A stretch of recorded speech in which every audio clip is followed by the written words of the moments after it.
the right to work, but for the work's sake only. You have no right to the fruits of work. Desire for the fruits of work must never be your motive in working. Never give way to laziness either.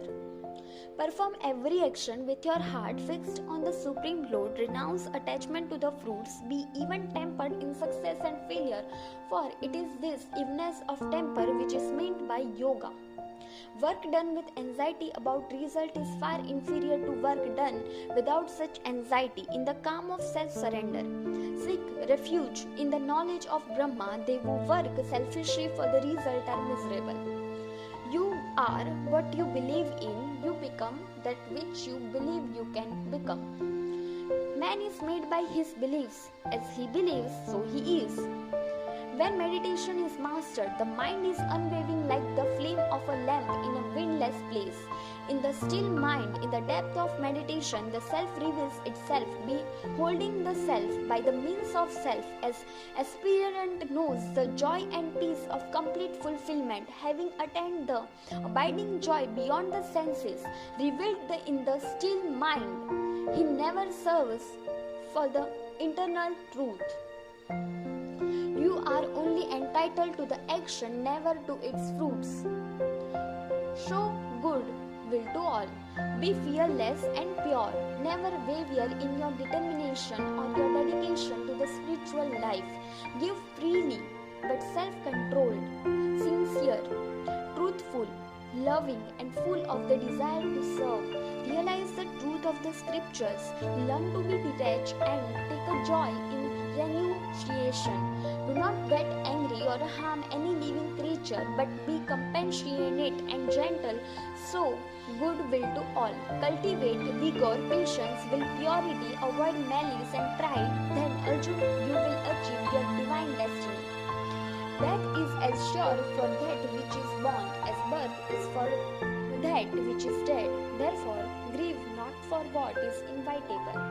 Work for work's sake, not for yourself. Act, but do not be attached to your action. Be in the world, but not of it. Seek refuge in the attitude of detachment, and you will amass the wealth of spiritual awareness. The one who is motivated only by the desire for the fruits of their action and anxious about the result is miserable indeed. Krishna says, Arjun, I am the taste of pure water and the radiance of sun and moon. I am the scared world and the sound heard in air and the courage of human beings. I am the sweet fragrance in the earth and radiance of fire. I am the life in every creature and the striving of a spiritual aspirant. Whatever action is performed by a great man, common men follow in his footsteps. And whatever standard he set by expressly acts, all the world pursues. Arise, slay the enemies, enjoy a prosperous kingdom. When a man dwells on the pleasure of sense, attraction for them arises in him. From attraction arise desire, the lust of possession, and the lead to passion, to anger. From passion comes confusion of mind, the loss of remembrance, the forgetting of duty. From this loss comes the ruin of life, and the ruin of reason leads man to distraction. Now I am become death and the destroyer of words. You have a right to perform your prescribed duties, but you are not entitled to the fruit of your actions. Through selfless service, you will always be fruitful and find the fulfillment of your desires. In the dark night of all beings, awake to the light, the man, but what is day to other beings is night for the sage who sees.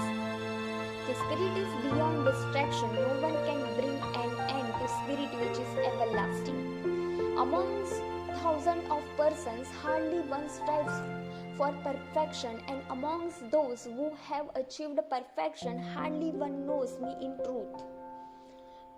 My dear Arjun, how have these impurities come upon you? They are not at all fitting, a man who knows the value of life. They lead not to higher planets, but to infamy. Hey Parth, do not yield to this regarding importations that it does not become you. Give up such petty weakness of heart and arise. But it is I who am the ritual. I am the sacrifice, the offering to be, the healing herb, the transcendental chant, and I am the butter and the fire and the offering. You have the right to work, but for the work's sake only.